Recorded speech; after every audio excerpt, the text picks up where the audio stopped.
இந்த climate சேஞ்சினால rancidity மிக அதிகமாக நடக்கும். நீங்கள் வந்து வீட்டில் ஒரு எண்ணெய் வச்சுருக்கீங்க, அந்த எண்ணெய் சாதாரணமாக வந்து ஒரு 8 மாதம் 9 மாதத்துக்கு ஒன்றும் ஆகாது அப்படின்னா 6 மாதத்துலேயே அதில் ரான்சிடிட்டி வந்துடும்.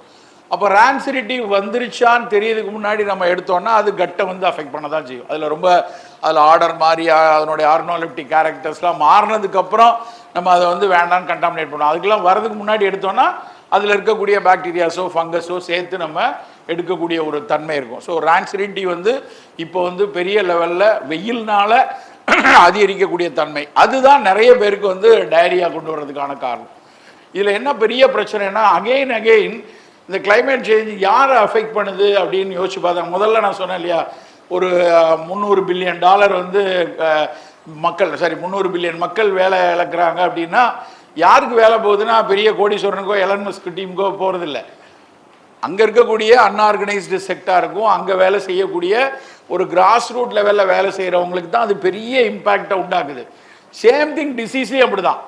டிசீஸ்லேயும் கிளைமேட் சேஞ்சினால வந்து யாருக்கு டயரியா வருது அப்படின்னு பார்த்தா, போகிற வழியில் எங்கே தண்ணீர் தாகம் இருக்கும்போது எதையோ ஒன்று குடிக்கிறோம் அப்படின்னா அது மூலமாக ஒரு பிரச்சனை வரலாம். இல்லை போகிற வழியில் சரியாக பாதுகாக்கப்படாத ஒரு உணவை சாப்பிட்டாங்க, ரான்சிடிட்டி இருந்துன்னா அவங்களுக்கு அஃபெக்ட் ஆகலாம். சரி, அகெயின் வந்து இது வந்து ஒரு விளிம்பு நிலையில் இருக்கக்கூடிய அடித்தட்டு மக்கள்லையும் அன்ஆர்கனைஸ் செக்டாரில் வேலை செய்கிறவங்களுக்கு தான் இது பெரிய பிரச்சனை. ஸோ கிளைமேட் சேஞ்சுங்கிறது நம்ம மிக கவனமாக ஏன் அதை கையாளணும் அப்படின்னா, வசதி படைத்தவனும் பணக்காரனுக்கும் அவனுக்கான செட்டப்பில் அந்த உயிரிழப்புகள் மிக குறைவாக தான் இருக்கும். இல்லை என்சிடியில் அவங்க அஃபெக்ட் ஆனாலும் அவங்களுக்கான பேலன்ஸ் மெக்கானிசத்துக்கு ஏதோ ஒரு சப்போர்ட் சிஸ்டம் இருக்கும். ஆனால் கிராஸ் ரூட்டில் இருக்கவங்களுக்கு அது கிடைக்காது. ஸோ அப்போ நம்ம வந்து அதுக்காகத்தான் இதை ரொம்ப வலியுறுத்தி பேசி, இன்னொன்று அதை பற்றின அவேர்னஸும் அவங்களுக்கு ரொம்ப இருக்காது. அப்படியே அவேர்னஸ் இருந்தாலும் என்ன செய்யுது அப்படிங்கிற ஒரு கேள்வி தான் வந்து நிற்கும்.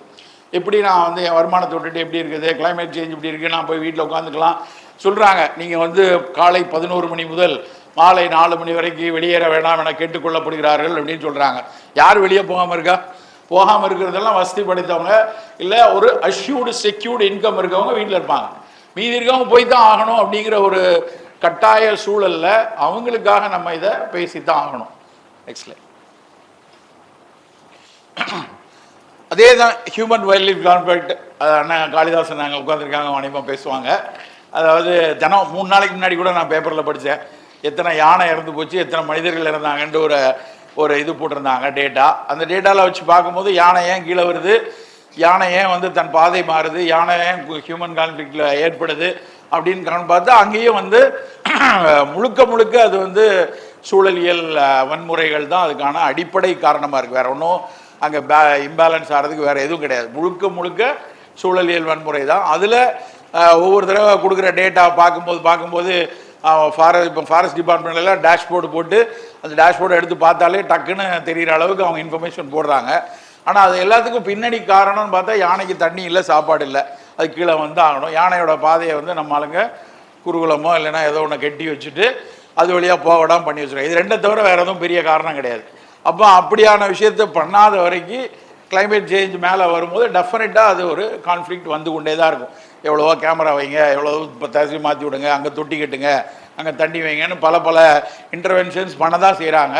பட் இதெல்லாம் தாண்டி கிளைமேட் சேஞ்சோடைய இஷ்யூஸில் அது ஒரு இம்பேக்ட் ஏற்பட்டு தான் இருக்குங்கிறது தான் இந்த கான்ஃப்ளிக்ட். அந்த கான்ஃப்ளிக்ட் இங்கே மட்டும் இல்லை, பெரிய லெவலில் நடந்துகிட்ருக்கு.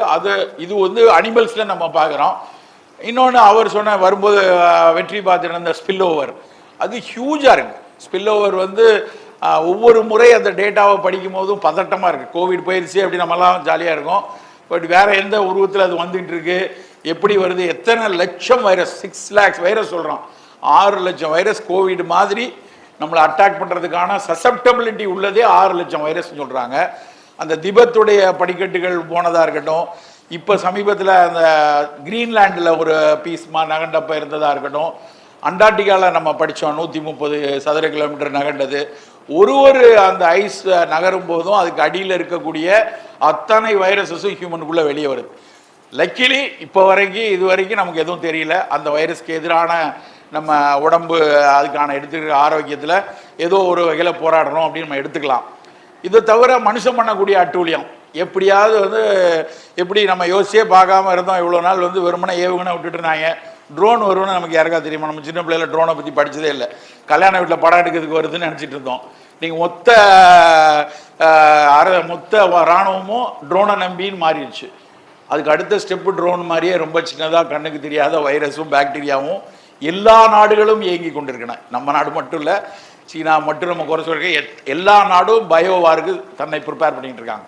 அவன் வந்து வைரஸை வந்து நம்ம எப்படி பாக்டீரியா வைக்கலாம், நம்ம ஆன்டிபாடிஸ் என்ன பண்ணுறான், இது எல்லா இராணுவ ஆராய்ச்சிகள்லையும் நடக்கக்கூடிய விஷயம். ஒரு பக்கம் தானாக கிளைமேட்டில் ஸ்பில் ஓவர் ஆகுதுன்னு மட்டும் நம்ம சொல்லிட முடியாது. மனிதனுடைய ஒரு குரூர வன்முறை புத்தியில் ட்ரோனுக்கு அடுத்தபடியாக யோசிச்சுட்டு இருக்கிறது அந்த பயோவார்லேயும் நடத்தக்கூடிய விஷயங்கள். இவை எல்லாம் சேர்ந்து நம்மளை எப்படி இம்பேக்ட் பண்ணோன்னு தெரியாது. ஆனால் கண்ணு முன்னாடி நமக்கு தெரிகிறது வந்து அந்த இன்ஃபெக்ஷியஸ் டிசீசஸில் இருக்கக்கூடிய ஸ்பில் ஓவர். எவ்ரி டைம் அந்த ஹென்ட்ரா வைரஸ் தான் முதல்ல ஸ்பில் ஓவரில் எழுதுவார். ஹென்ட்ரா வைரஸ் தான் முதல்ல ஒரு குதிரை லாயத்தில் கண்டுபிடிச்சி அது செத்து போனது வந்து இதனால தான் அப்படிங்கிறத தெரிய வந்தது ஒரு 30 வருஷம் இருக்கும்.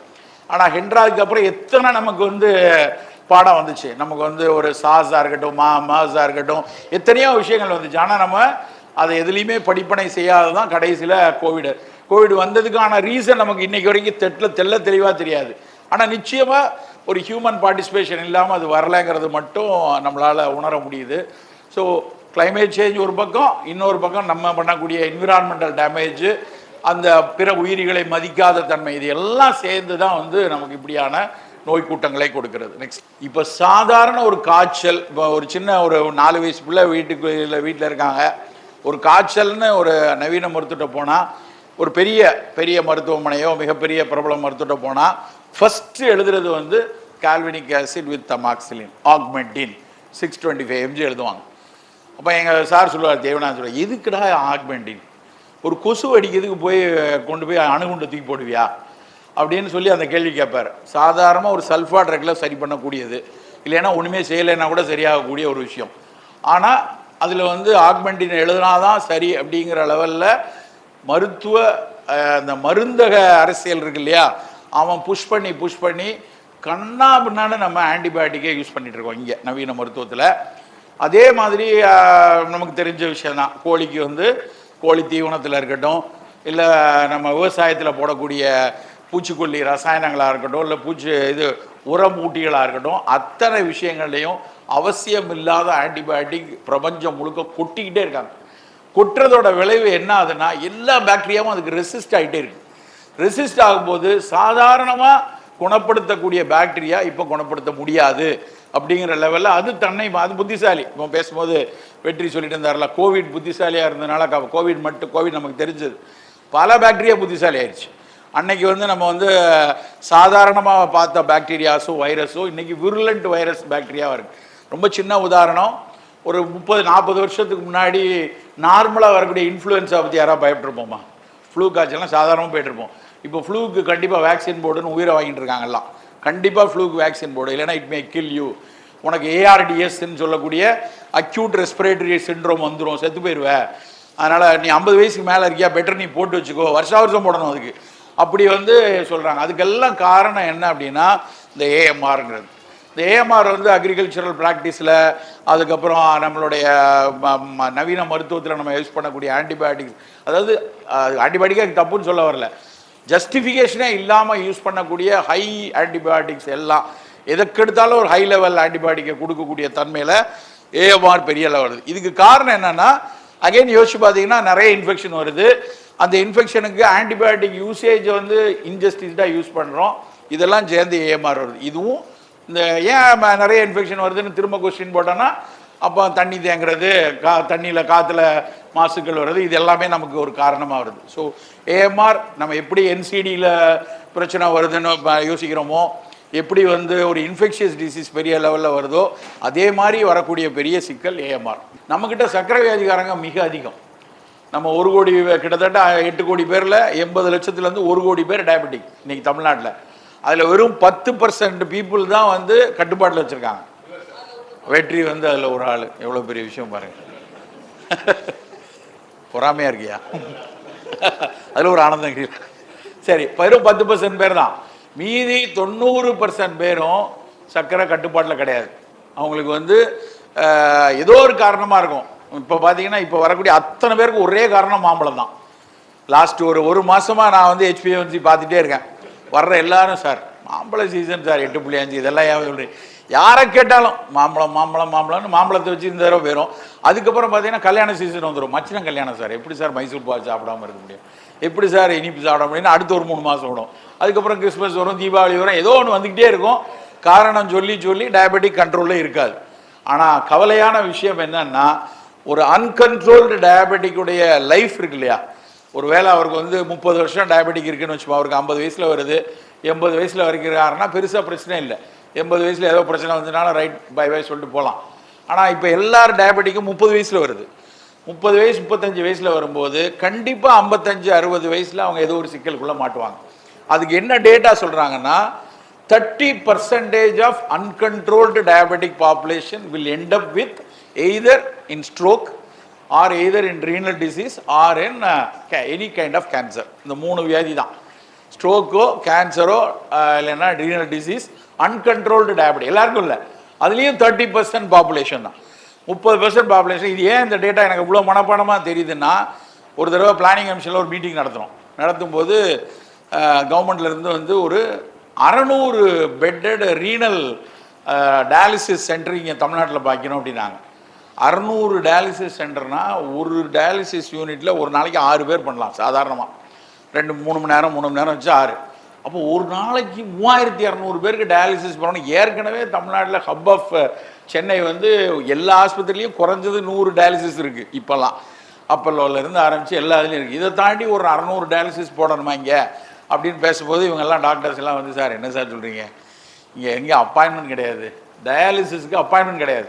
அதுவும் குறிப்பாக மார்னிங்கில் செஷன் இருக்குல்ல, காலையில் டயாலிசிஸ் பண்ணிட்டு மத்தியானம் வேலைக்கு போகணுங்கிறவங்களுக்கு அதுக்கு இடம் கிடைக்காது. அதுக்கு பெரிய ரெக்கமெண்டேஷன் வேணும்.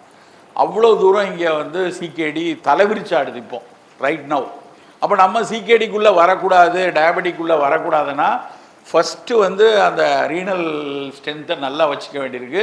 அதுக்கு நேர் அகைன்ஸ்டாக நம்ம அந்த கிளைமேட் சேஞ்சோட இஷ்யூ வந்து கரெக்டாக அதை நம்ம பேலன்ஸ் பண்ணலை, தெரிஞ்சுக்கலை, சரியாக அதை கையாளலைன்னா சிகேடியில் மாட்டிக்கிறதுக்கான வாய்ப்பு இருக்குது. அப்புறம் ஓவராலாக ஹியூமன் ஹெல்த் ரொம்ப முக்கியமானது வந்து வேறு டிசபிலிட்டி மார்ட்டாலிட்டி தாண்டி மென்டல் ஹெல்த் இம்பேக்ட், அதுவும் ரொம்ப முக்கியம். ஒரு ஸ்ட்ரெஸ்ஃபுல் மைண்டில் ஒரு ஆங்ஸைட்டி, ஒரு ஹீட்டோடைய ரொம்ப ரொம்ப முக்கியமான விஷயமே வந்து ஸ்ட்ரெஸ் அண்ட் ஆங்ஸைட்டி தான். அந்த ஸ்ட்ரெஸ் அண்ட் ஆங்ஸைட்டி எப்படி வேணாலும் ரிஃப்ளெக்ட் பண்ணலாம். அது வந்து அவங்களுடைய இன்டர்பர்சனல் ரிலேஷன்ஷிப்பில் இருந்து, பெர்ஃபார்மன்ஸ் பிரச்சனையிலேருந்து, எல்லா இடத்துலையும் ஒரு ஆஃபீஸில் அவரால் எதிர்பார்த்த டெலிவரி கொடுக்க முடியாது, ஒரு விஷயத்தை ஒரு தாட் ப்ராசஸை வந்து வேகமாக எதிர்பார்க்க அளவுக்கு கொண்டு போக முடியாது, எல்லாமே again end up with mental health இஷ்யூஸில் தான் வந்துவிடும். ஸோ அதுவும் இன்றைக்கி ரொம்ப முக்கியமானது. ஸோ இது அகெயின் அனதர் ஒரு இன்றைக்கில இந்தியன் ஸ்டேட்ஸில் 19.8 டேஸ் போட்டிருக்காங்க. இதெல்லாம் வந்து தாண்டி எங்கேயோ போயிடுச்சுன்னு சொல்லுவார் சுந்தரராஜன்.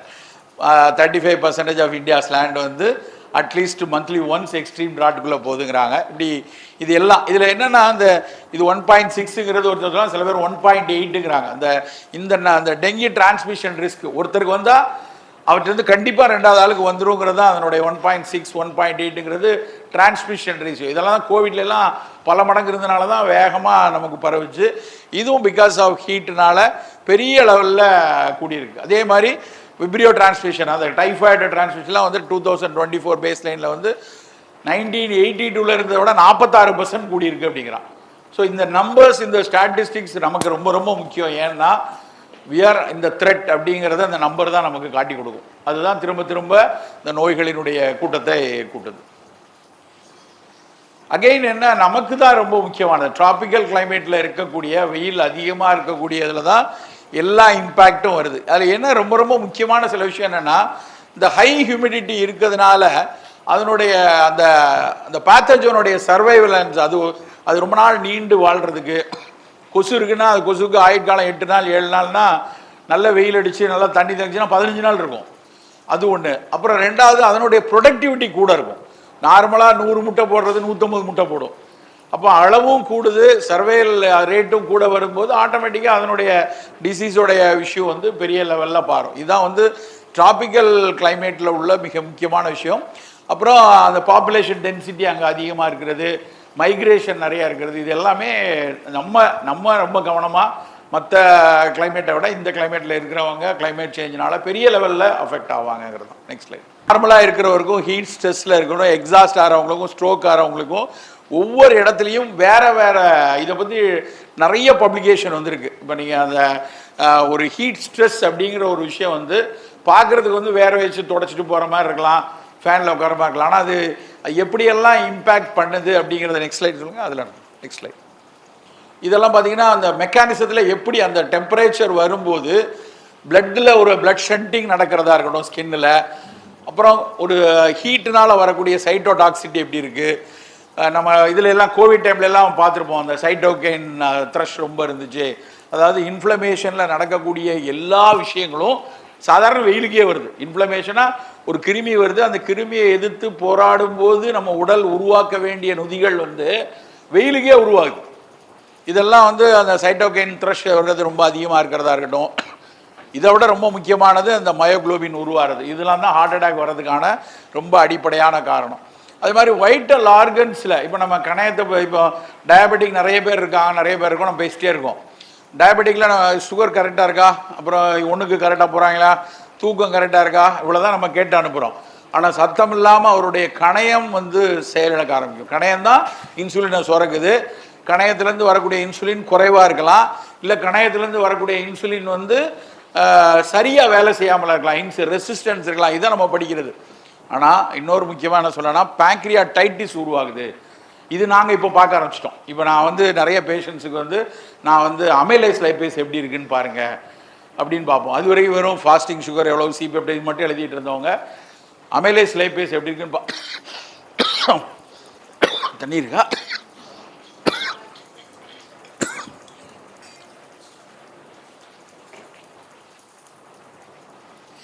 ஸோ அது கணையத்தில் நிறைய பேருக்கு வந்து பேங்க்ரியாடைட்டிஸ் உருவாகுது. கட் இஸ்கிமியா இதுவும் ரொம்ப முக்கியமான விஷயம். குடலில் ரத்த ஓட்டம் குறைஞ்சதுன்னா குடல் வந்து கோடிக்கணக்கான நல்லது செய்கிற பாக்டீரியாவை நமக்குள்ளே வச்சுருக்கு, அது வந்து செத்து போகும். அதில் கட் பயோம் வந்து இம்பேலன்ஸ் வர்றது பல வகையில் நமக்கு வந்து நோயை கொடுக்கக்கூடிய ஒரு தன்மை வருது. கட் பயோம் பற்றி ஹீட் அண்ட் கட் பயோம் பற்றி நிறைய இப்போ பேச ஆரம்பிச்சிருக்காங்க. அந்த கட் பயோமை நல்லா வைக்கிறதுக்கு தான் நம்ம மோரை குடிக்க சொல்லுது, சீரக தண்ணி குடிக்க சொல்லுது. எல்லாம் ப்ரீபயாட்டிக் வேணும், ப்ரோபயாட்டிக் வேணும். நம்ம வெளியில் நமக்கு தண்ணி குடிச்சுக்கிறோம், பட் நம்ம வயிற்றுக்குள்ளே இருக்கிற பாக்டீரியாவுக்கும் வயிற்றுக்குள்ளே இருக்கக்கூடிய நல்லது செய்கிற பல பாக்டீரியாஸுக்கு யார் தண்ணி ஊற்றுவா? ஸோ அப்போ அது வந்து பயங்கர லெவலில் இம்பேலன்சஸ் வர்றதை வந்து திரும்ப திரும்ப சொல்லிட்டு இருக்காங்க.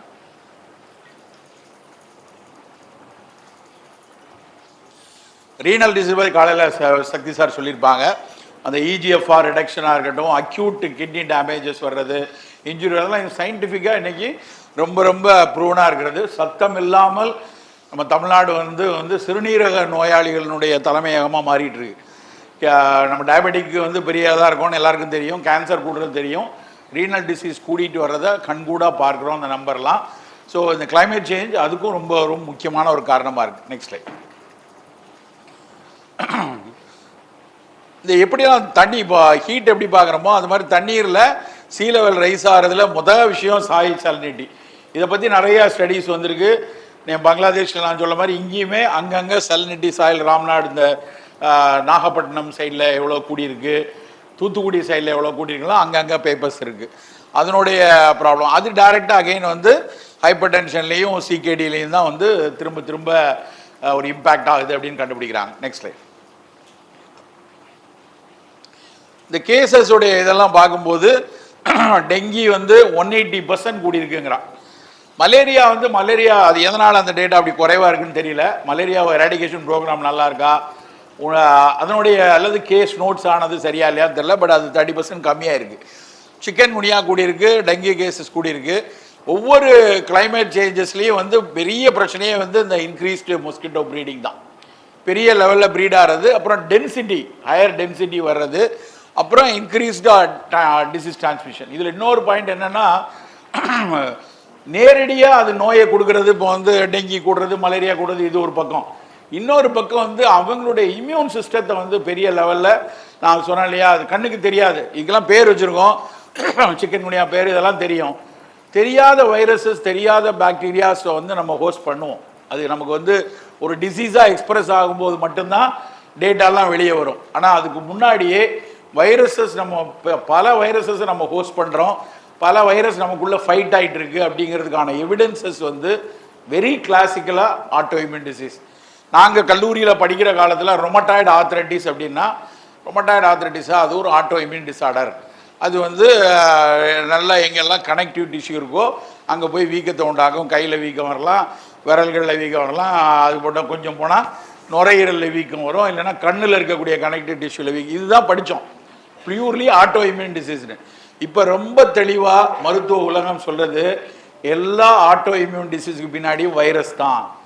வைரஸ்னால தான் வைரஸுக்கும் ஆட்டோ இம்யூன் டிசீஸுக்கும் உள்ள கனெக்டிவிட்டியை பேச ஆரம்பிச்சிட்டாங்க. இன்னும் அதை தாண்டி பல டீஜெனரேட்டிவாக இருக்கக்கூடிய பல வியாதிகளில் வந்து நம்ம வெறும் முதுமை வயோதிகத்தில் இல்லை அதிகமாக வேலை உதாரணமாக முதுகு வலி சொல்கிறோம் இல்லையா.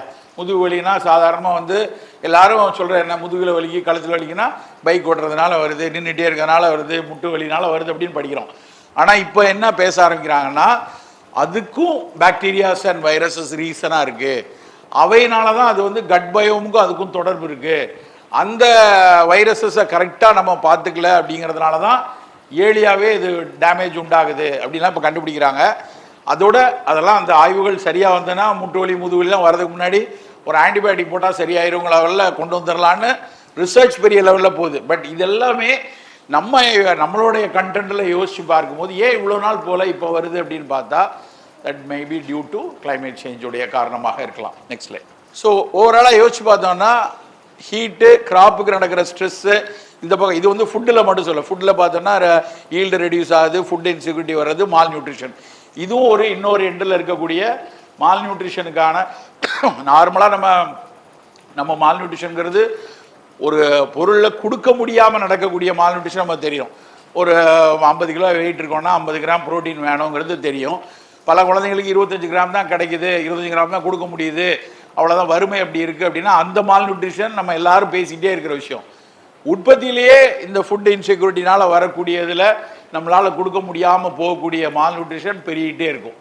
டேரெக்டாக உற்பத்தி ஆனதுக்கப்புறம் உள்ளது நம்ம இப்போ பேசுகிறோம், உற்பத்தி ஆகும்போதே வரக்கூடிய அந்த பிறழ்வு நடக்கிறதுனால அது ஒரு பெரிய டேமேஜஸை உருவாக்கிட்டே இருக்கும். ட்ரெடிஷ்னல் மெடிசனில் நான் சார்ந்திருக்கக்கூடிய சித்த மருத்துவத்தில் நாங்கள் ஒரு கவனிக்கிறோம் என்ன அப்படின்னா, பல நேரம் ஏற்கனவே எங்கள்கிட்ட பல தடவை கேள்வி கேட்பாங்க, அன்னைக்கு ஆடாதோடைய பற்றி பாடின பாட்டில் உள்ள விஷயம் இன்றைக்கும் பொருந்தி வருமா, இன்றைக்கி இவ்வளோ என்விரான்மெண்டல் மாறி இருக்குது, இவ்வளோ விஷயங்கள் மாறி இருக்குது, இன்றைக்கும் அதே ஆடாதோட அதே வேலையை செய்யுமா அப்படின்னா கண்டிப்பாக செய்யாது. அதுதான் உண்மை. அதே அளவுக்கு செய்யாது, அளவு கூட வேணும். ஏன் அப்படின்னா அகெயின் எப்படி ஒரு உணவில் வந்து நியூட்ரிஷனல் ஃபேக்டர் குறையுதோ அதே மாதிரி therapeutic benefit of each and every herb வந்து குறைய ஆரம்பிச்சிருச்சு. ஏன்னா தெரப்பியூட்டிக் பெனிஃபிட் அப்படிங்கிறது ஒரு பிளான்ட்ல எப்படி இருக்கும்னா அகெயின் அதனுடைய செகண்டரி மெட்டபலைட்ஸ் தான். அதில் இருக்கக்கூடிய ஒரு டானினோ, ஒரு ஃப்ளாவனாய்டோ, ஒரு டெர்பினாய்டோ, அதுதான் மருத்துவ அந்த ஃபைட்டோ கெமிக்கல் கண்டென்ட் தான் மருந்த நோயை குணமாகுது. தூதுவளைன்னா அதுக்கு இருக்கிறது. அமுக்குறாங்களுக்கெல்லாம் முன்னாடிலாம் 4% வெத்தானிலாய்டு இருந்ததுன்னாங்க, இப்போ 3 தாண்ட மாட்டேங்குது சார், 3%க்கு மேலே வெத்தானிலாய்டு கிடைக்க மாட்டேங்குது. ஜாகிரபிக்கலாக வேரியாக இருக்கும், மத்திய பிரதேசில் இருக்கிற மாதிரி பொள்ளாச்சியில் இருக்காது. தேரி நிலத்தில் நெருஞ்சி முள்ளில் கிடைக்கக்கூடிய சாப்பனின் வந்து ஒரு நல்ல காவிரி டெல்டாவில் கிடைக்காது. அதெல்லாம் ஜாகிரபிக்கல் வேரியேஷனில் உள்ளது. ஆனால் இப்போ வந்து கிளைமேட் சேஞ்ச் கூட கூட மொத்தமாகவே 30 வருஷத்துக்கு முன்னாடி எழுதின ஃபைட்டோ கெமிஸ்ட்ரி புக்கில் ஒரு மெடிசினல் பிளான்ட்னா அதில் எவ்வளவு ஆல்கலாய்டு இருக்கோ எவ்வளோ இது இருக்கும்னு போட்டிருக்கிற விஷயத்துக்கும் இன்னைக்கு அவங்க எடுத்து சாம்பிள் அனலைஸ் பண்ணி பார்த்தா கம்மியாக தான் இருக்குது, எந்த விதமான இன்டர்வென்ஷனும் இல்லாமல். அப்போ என்ன ஆகும், அந்த பயோ ஆக்டிவ் காம்பவுண்ட்ஸ் ரெடியூஸ் ஆகும்போது மெடிசினல் பொட்டன்சி குறையும், தெரப்பியூட்டிக் எஃபெக்டிவ்னஸ் குறையும். அப்போ இதெல்லாம் சேர்ந்து எங்களுடைய மருத்துவத்தினுடைய சித்த மருத்துவமோ ஆயுர்வேதமோ யுனானியோ நேச்சுரோபதியோ ஒரு முருங்கைக்கீரை அப்படின்னா அன்றைக்கி உலகமே கொண்டாடி இந்தியா தான் நம்பர் 1ல் எல்லாம் வித்துக்கிட்டு இருக்காங்க பண்ணுறாங்கன்னு பேசுகிறோம். ஆனால் அந்த முருங்கை எப்போவுமே இப்படி இருக்குமா அப்படின்னு கேட்டால் வெயில் கூட கூட டெஃபினட்டாக அதனோட பயோ ஆக்டிவ் காம்பவுண்ட் குறையும் போது நிச்சயமாக அதனோட பெனிஃபிட் கொடுக்காது. இன்னொரு பிரச்சனை என்னென்னா, இன்றைக்கி இருக்கிற வணிக உலகம் வந்து அதில் எவ்வளவு காம்பவுண்ட் இருக்குங்கிறத மெஷர் பண்ணி தான் அந்த ஒவ்வொரு வருஷமும் நம்ம கிளியர் பண்ண முடியும்.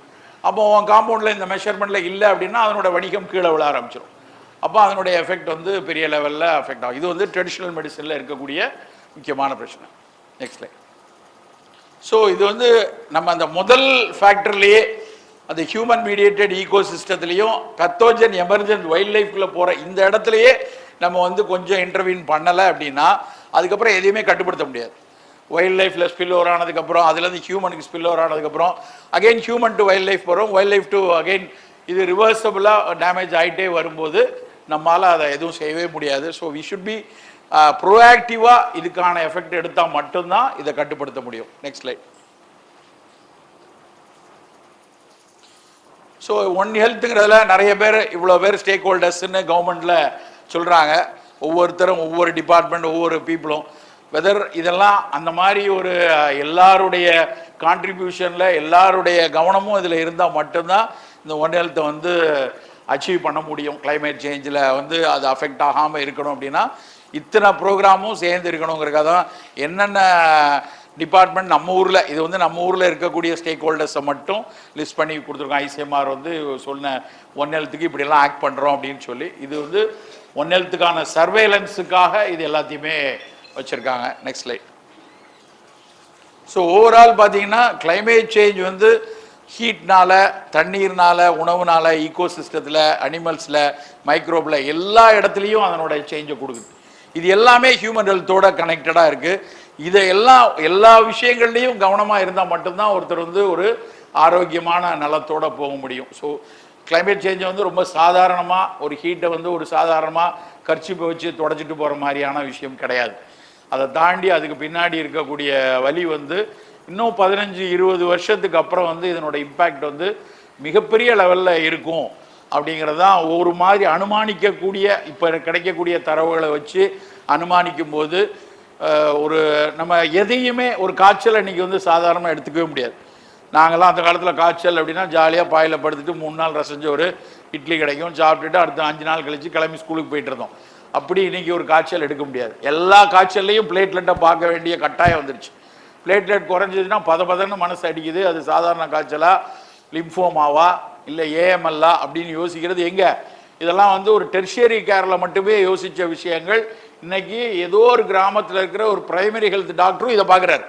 ஏன்னா அவருக்கு பயமாக இருக்குது. ஏன்னா 3 நாளில் காய்ச்சல் குறையலை, 4 நாளில் வந்துருக்குன்னா டக்குன்னு அவருடைய சிந்தனை வந்து வேறு ஏதாவது ஒரு ஏஎம்எல்லா இருக்குமோ, பிளட் கேன்சராக இருக்குமோ, ஒரு காய்ச்சலில். அப்படி பார்க்கும்போது ஹைப்பர் டென்ஷன்லேயோ இல்லை டயபெட்டிக்லேயோ இல்லைனா வந்து ரீனல் டிசீஸ்லேயோ கேஸ்ட்ரிக் அல்சர்லேயோ எல்லா நோய்களும் எந்த பக்கம் திரும்பினாலும் அவை வந்து ஒரு பெரிய நோய்கள் வருவதற்கான அனுமானத்தை இன்னைக்கு இருக்கக்கூடிய என்விரான்மெண்டல் டேமேஜஸ் உருவாக்கியிருக்கு. ஸோ அப்போ அதில் நம்ம ரொம்ப ரொம்ப கவனமாக ஒவ்வொரு இடத்துலையும் முன்னெடுக்கணும் அப்படின்னு கேட்டுக்கொண்டு வாய்ப்பளித்தமைக்கு நன்றி கூறி விடைபெறுகிறேன்.